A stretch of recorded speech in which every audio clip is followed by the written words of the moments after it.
صباح مساء الخيرات على الجميع. ندخل كذا مباشرة في صلب الموضوع ونقول التالي: الكابتن عبد الرزاق حمد الله وقع على عقد مع نادي النصر السعودي. بموجب هذا العقد، يعني بدون ما ندخل في التفاصيل اللي اتفق عليها الأطراف، ولكن نقول التالي: إنه بموجب هذا العقد راح يتحصل اللاعب على مبلغ شهري مضمون من نادي النصر.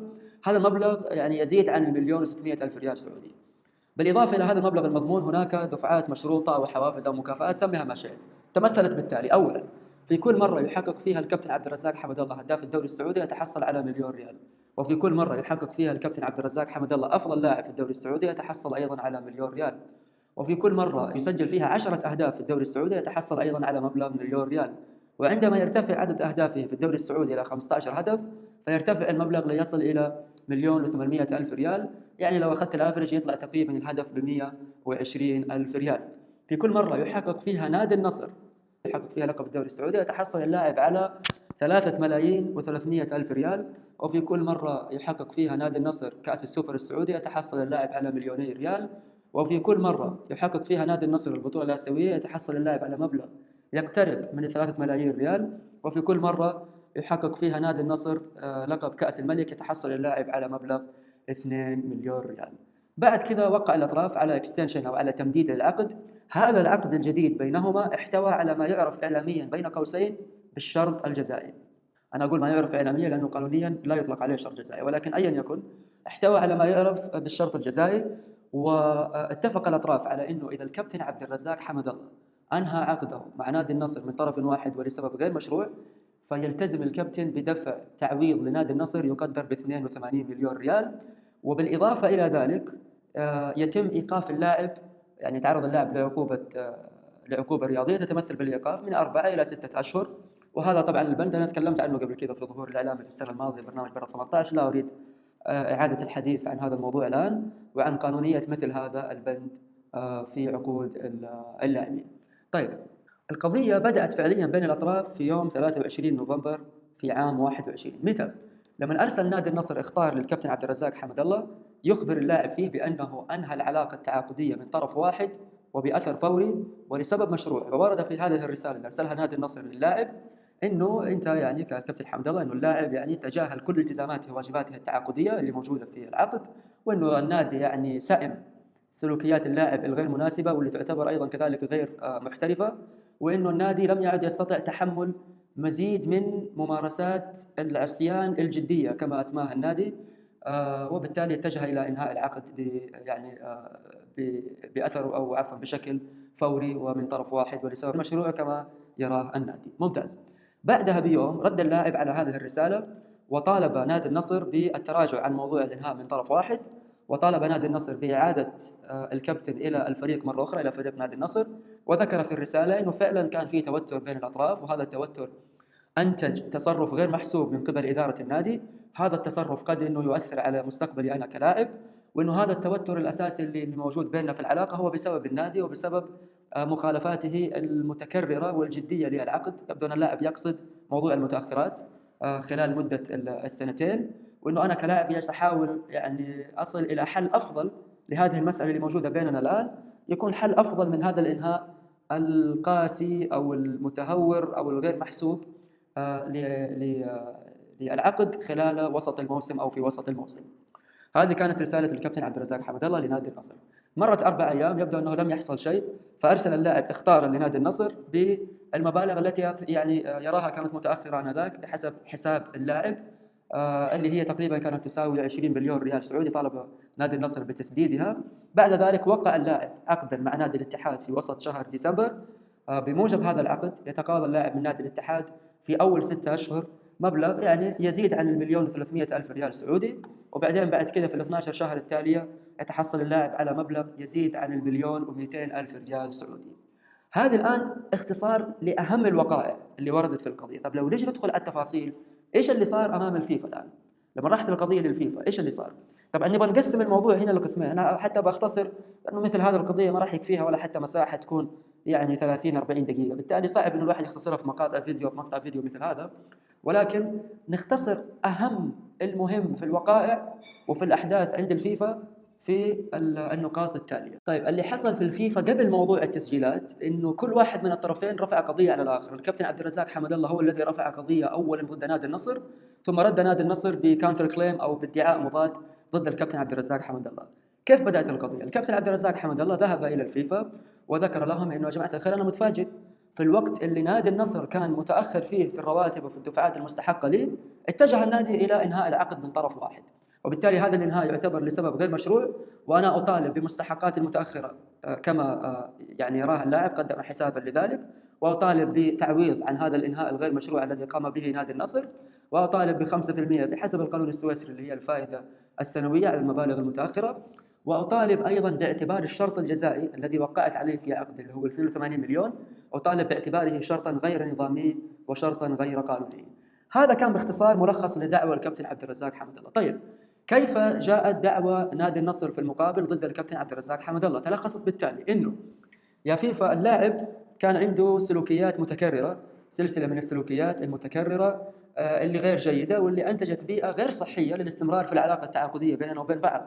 وبل إنه في وسط عام 21 كان في عندنا صحافة متخصصة أو إعلام رياضي، يعني الإعلام الرياضي السعودي كان يعني عنده في تقارير إنه والله اللاعب ممكن إنه ينتقل إلى نادي الاتحاد. بعد هذه الأمور اللاعب ادعى الإصابة وادعى أنه يشعر ببعض الآلام في بعض المناسبات، وحجزنا له موعد طبي واللاعب لم يحضر إلى هذا الموعد الطبي في يوم 29 سبتمبر. في اليوم التالي عملنا له إعادة جدولة، وبعد ما عملنا إعادة الجدولة عملنا فحص الMRI الأشعة وأكدت الأشعة أن اللاعب كان سليم. فبسبب هذه المخالفات وغيرها خصمنا على اللاعب 40% من رواتبه. أيضا كان في أمور في السوشيال ميديا في تطبيقات الانستغرام وغير ذلك، من ضمنها وكيل اللاعب في مناسبة تحدث عن الكابتن حسين عبد الغني اللي هو كان المدير التنفيذي لكرة القدم في ذلك الوقت، وأيضا كذلك وكيل اللاعب تحدث في مرة أنه اللاعب قد يغادر نادي النصر في الأسبوع القادم. أيضا كذلك في يوم 6 نوفمبر 21 النادي أعطى إجازة 4 أيام للاعبين، اللاعب سافر إلى المغرب ولم يعد في الوقت المحدد وغاب بالتالي يعني بدون إذن من النادي. وإنه صار أيضا كذلك مشاكل في غرفة ملابس اللاعبين، اللاعب ركل السبورة واعتدى ربما لفظيا على أحد أعضاء الجهاز الفني، وإنه اللاعب أرسل سلسلة من الرسائل التهديدية للرئيس التنفيذي للنادي الأستاذ أحمد الغامدي في ذلك الوقت، وذكر أو طلب من الأستاذ أحمد الغامدي إنهاء العلاقة التعاقدية، وهدد الأستاذ أحمد الغامدي أو الرئيس التنفيذي بالإيذاء الجسدي to physically harm the CEO، بالإيذاء الجسدي إن صح التعبير، إذا لم يتم تنفيذ طلباته. طبعا النادي أيضا كذلك يوضح أنه بعد هذه الأمور كلها النادي لم يعد لديه أي خيار إلا أنه ينهي العقد من طرف واحد ولسبب مشروع، وأنه يطالب بالتعويض اللي هو الشرط الجزائي 82 مليون ريال، وأيضا يطالب اللاعب بإعادة المفاتيح الخاصة بالسكن والخاصة بالسيارة التي وفرها نادي النصر. نادي النصر طبعا عارض اللي هو الحساب اللي تقدم فيه اللاعب فيما يخص المتأخرات. نادي النصر كان يرى أنه الحسبة كانت خاطئة وأن المبلغ أقل مما طالب فيه اللاعب، وقدم أيضا كذلك يعني عملية حسابية مختلفة عن اللاعب. طيب هذا الآن كان باختصار. اللاعب رد على ادعاء نادي النصر يعني، وتلخص رده يمكن يعني أهم نقطة أنا بتكلم عنها الآن حتى لا أطول، إنه ترى الرسائل اللي كانت موجودة بينه وبين الأستاذ أحمد الغامدي رسائل واتساب منظورة في السعودية في اللي هو المحكمة الجزائية اللي كانت في جدة آنذاك، وبالتالي لا يصح للفيفا بحسب وجهة نظر اللاعب طبعا أنه ينظر هذه القضية بحسب بعض المبادئ اللي موجودة في يعني كرة القدم وفي القانون الدولي بشكل عام. طيب هذا الآن كان اختصار. بعد كذا اللي حصل إنه جاء موضوع التسجيلات. لما جاء موضوع التسجيلات صار هناك أشبه بقضية أخرى حنتكلم عنها الآن في الجزء الثاني. طبعا الكل آنذاك توقع أنه فترة يعني 4 أسابيع 3 أسابيع يصدر الفيفا قراره بخصوص القضية، ولكن في شهر 4 عام 2022 ظهرت اللي هو التسجيلات. لما ظهرت التسجيلات خاطب اللي هو نادي النصر الفيفا وطلب فتح باب المرافعة من جديد، تحدثنا عن هذا الموضوع آنذاك، وطالب إدخال 104 مرفقات جديدة إلى القضية. وأيضا ذكر للفيفا أنه ترى الآن في إجراء في الاتحاد السعودي لكرة القدم ليس فقط ضد اللاعب فحسب، ولكن أيضا ضد نادي الاتحاد السعودي. وبناء على ذلك قام نادي النصر بتعديل طلباته في هذه القضية، وأضاف عليها الآن ليس فقط أنه نادي الاتحاد يكون متضامن مع الكابتن عبد الرزاق حمد الله في دفع تعويض لنادي النصر، ولكن أيضا أن يتعرض نادي الاتحاد لعقوبات بسبب تفاوض نادي الاتحاد مع الكابتن عبد الرزاق حمد الله بدون إذن كتابي من نادي النصر. طيب، حنرجع كيف رد اللاعب على موضوع التسجيلات، ولكن خلينا نكمل مرة واحدة وجهة نظر نادي النصر في هذا الموضوع، لأنه طريقة عرض الفيفا حقيقة للوقائع بوجهة نظري يعني لم تكن من الأفضل. فخلينا نكمل مع نادي النصر ونرجع بعد كده لدفاع اللاعب عن موضوع التسجيلات. نادي النصر يكمل إنه موضوع إنه إحنا قاعدين نخلط الاختصاص وإنه في تنازع إيجابي للاختصاص. رد عليه نادي النصر إنه هو ينفي هذا الكلام، ولا بطول فيه الآن حقيقة، ولكن ذكر نادي النصر أيضا إنه ترى في كانت يعني تقارير وأدلة من الأدلة الجنائية في السعودية، وأكدت إنه هذا الصوت فعلا هو صوت اللاعب، وهو صوت أيضا كذلك الأستاذ حامد البلوي، وهو صوت الأستاذ مشعل السعيد، وأنه تمت هذه المفاوضات كما اسمها نادي النصر عن طريق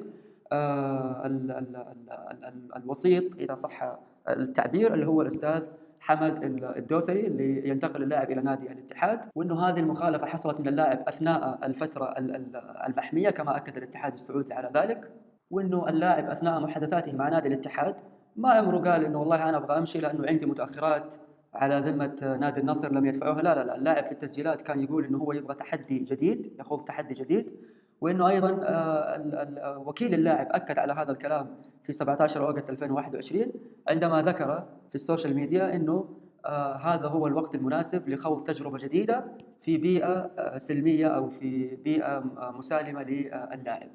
فبالتالي يرى نادي النصر أن اللاعب قام بعدد من التصرفات التي كانت تهدف إلى إجبار نادي النصر على إنهاء عقده مع اللاعب. ومن تلك التصرفات أول حاجة إنه اللاعب بعض الأحيان ما كان يحضر، كان يسافر وما يرجع في الوقت المحدد وما يأخذ إذن من النادي. أيضا كذلك مشكلة المطار اللي تسبب فيها اللاعب في مطار الرياض ومطار الملك خالد، والتي أنتجت كما ذكر نادي النصر يعني إجراءات جنائية.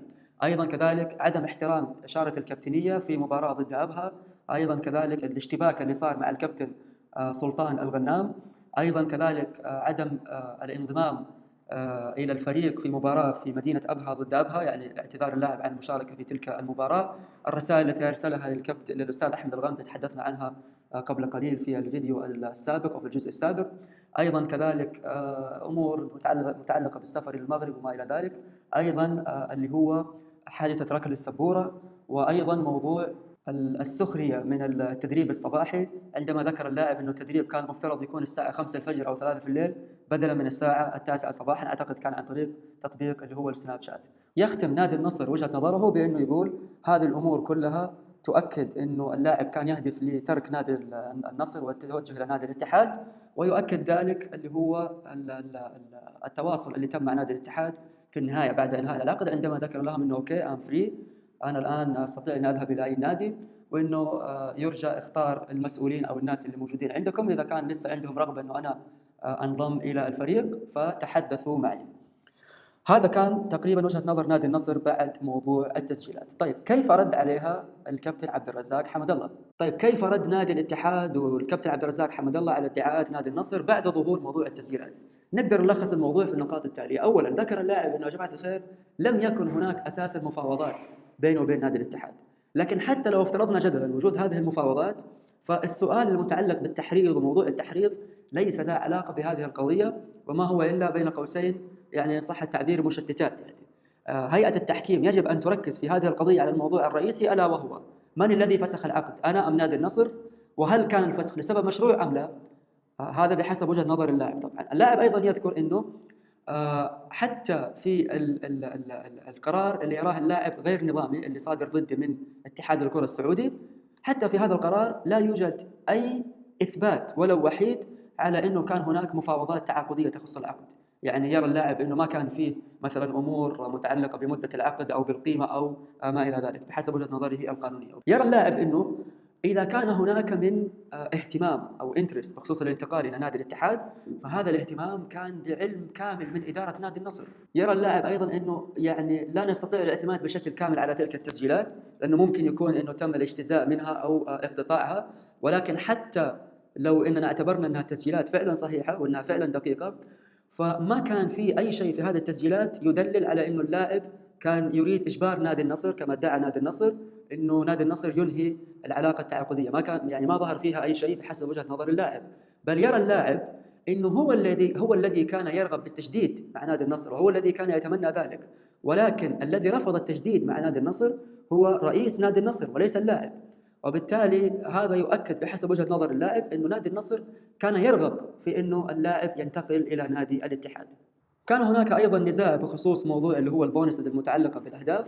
يرى اللاعب أنه لما سجل 15 هدف هو يستحق مكافأة ال 15 هدف ومكافأة ال10 أهداف.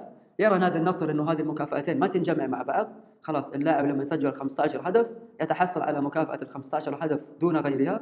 طبعا هذا الكلام فصلت فيه أيضا في ظهور الإعلامي سابقا في برنامج برا 18، لا أريد الحديث عن هذا النزاع مرة أخرى الآن استغلالا للوقت. أيضا كذلك خاطب اللاعب الفيفا في وقت لاحق وذكر لهم أنه ترى القضية اللي رفعها نادي النصر في الاتحاد السعودي أمام لجنة الاحتراف تراها موقعة من الرئيس التنفيذي الأستاذ أحمد الغامدي، وتراها مختومة ختم نادي النصر، وهذه أدلة أخرى تؤكد أنه نادي النصر كان يعني بحسب وجهة نظر اللاعب خلينا نقول يتلاعب أو يستغل موضوع التداخل في الاختصاص في هذه القضية بحسب وجهة نظر اللاعب. لاحقا أيضا كذلك خاطب اللاعب الفيفا واختارهم بصدور قرار ضده اللي هو الإيقاف ال4 أشهر، وطالب الفيفا بإلغاء هذا القرار الصادر من الاتحاد السعودي لكرة القدم. وبالنسبة لنادي الاتحاد في هذه القضية فتلخصت دفعات نادي الاتحاد إنه يا جماعة الخير اللاعب إحنا ما وقعنا معه إلا بعد 23 يوم مما انتهت علاقته مع نادي النصر، ونادي النصر هو الذي أنهى العلاقة التعاقدية من طرف واحد مع اللاعب، بالتالي إحنا وقعنا مع اللاعب كلاعب حر، ونادي النصر هو الذي كان مخطئ في هذا العقد وهو الذي يجب أن يعوض اللاعب وليس اللاعب من يجب أن يعوض نادي النصر. وبالتالي إحنا ما المفترض يكون عندنا أي عقوبات ولا أي تعويض ندفعه لنادي النصر، لأن الفسخ تم من قبلهم من طرف واحد ولسبب غير مشروع.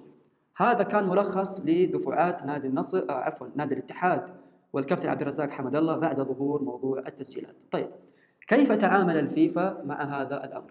طيب كيف تعامل الفيفا مع هذه القضية في النهاية؟ زي ما ذكرت سابقا الفيفا تورط في هذه القضية بسبب طول القضية، بسبب تعقيد القضية، بسبب التنازع اللي كان موجود في الاختصاص. وجهة نظري المتواضعة أن السادة أعضاء غرفة فض المنازعات بالفيفا يعني تفاجؤوا، وخلينا أقول لك ليسوا متعودين على هذا النوع من القضايا، وبالتالي حصل ما حصل في هذه القضية. ذكرته سابقا واليوم أيضا نؤكد ما ذكرناه في السنوات وفي الأشهر الماضية، إنه غرفة فض المنازعات أرسلت للجنة الانضباط في الفيفا وذكرت لهم يا لجنة الانضباط هل تتدخلوا بخصوص ارتكل 18.3؟ هل تتدخلوا بخصوص العقوبات اللي يطالب نادي النصر بإيقاعها ضد نادي الاتحاد بسبب موضوع اللي هو التفاوض بدون إذن كتابي؟ ردت لجنة الانضباط على إنه يبدو إنه إحنا ما نقدر نتدخل في هذه المسألة لأنه في نزاع تعاقدي الآن أنتم جالسين تنظروه، بالتالي راح يكون في نوع من الازدواجية.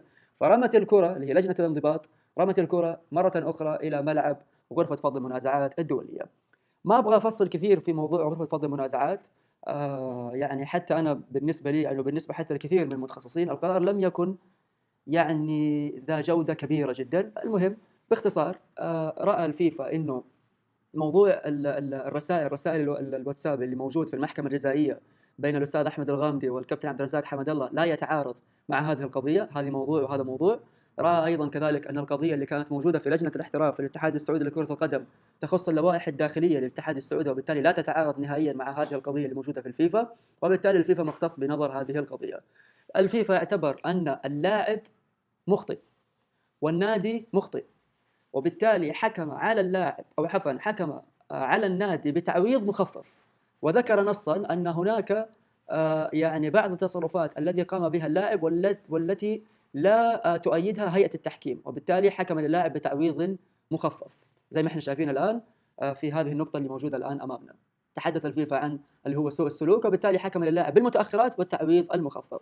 كما ذكرت سابقا أن نقطة المتأخرات كانت نقطة ضعف كبيرة جدا في قضية نادي النصر، والسلوكيات اللي قدمها نادي النصر كانت نقطة ضعف في عدم حصول اللاعب على التعويض الذي كان يطالب به نادي النصر. فبالتالي رأى الفيفا أن هذا مخطئ وأن هذا مخطئ، لذلك حكم للاعب بالتعويض المخفف.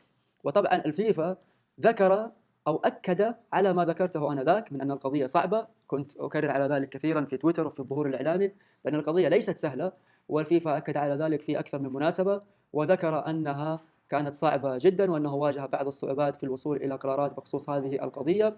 وذكر أيضا كذلك أنها استغرقت منه بعض الوقت في العمليات الحسابية وفي موضوع الاختصاص ما إلى ذلك، وحكم بالنهاية للاعب بما حكم به، اللي هي هذه المبالغ. الآن يقدر واحد يوقف الشاشة ويحسب كم النسبة المئوية كانت متأخرات وكم النسبة اللي كانت تعويض. هذه المبالغ كانت عبارة عن متأخرات، وهذه المبالغ كانت عبارة عن اللي هي مستحقات بسبب اللي هو موضوع المكافآت، وهذا اللي هو التعويض المخفف الذي تحدثت عنه آنذاك لصالح اللاعب يدفعه نادي النصر. اللي حصل بعد كذا إنه نادي النصر استأنف أمام محكمة كاس، اللاعب لم يستأنف أمام محكمة كاس. نادي النصر طبعا كان يطالب بإعادة القضية من جديد وإصدار عقوبات رياضية على اللاعب وعلى نادي الاتحاد، واتجه الطرفان بعد ذلك إلى الوساطة. طبعا الوساطة ليست إجبارية، وقع عليها نادي الاتحاد، وقع عليها الكابتن عبد الرزاق حمد الله، وقع عليها نادي النصر. الثلاثة الأطراف عندما وقعوا سحبوا القضية من محكمة كاس، وبالتالي لم يتسنى للمحكمين في محكمة كاس إصدار حكم أو إصدار قرار في هذه القضية، وسحبت القضية من هيئة التحكيم واتجهت إلى الوساطة. نظرت القضية في الوساطة وتفاوض الأطراف ووصلوا في النهاية إلى حل مالي فقط، يعني يدفع نادي النصر، أعتقد أنها نفس هذه المبالغ وليس لدي المعلومة المؤكدة، ولكن أعتقد أنها نفس هذه المبالغ تدفع للاعب في وقت محدد، وبالتالي لا تعود القضية مرة أخرى إلى الفيفا وينتهي الأمر بين الأطراف.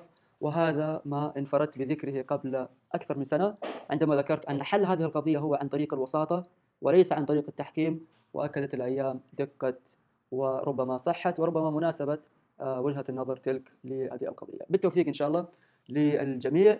الكابتن عبد الرزاق حمد الله، نادي الاتحاد، نادي النصر، ونشوفكم إن شاء الله على خير.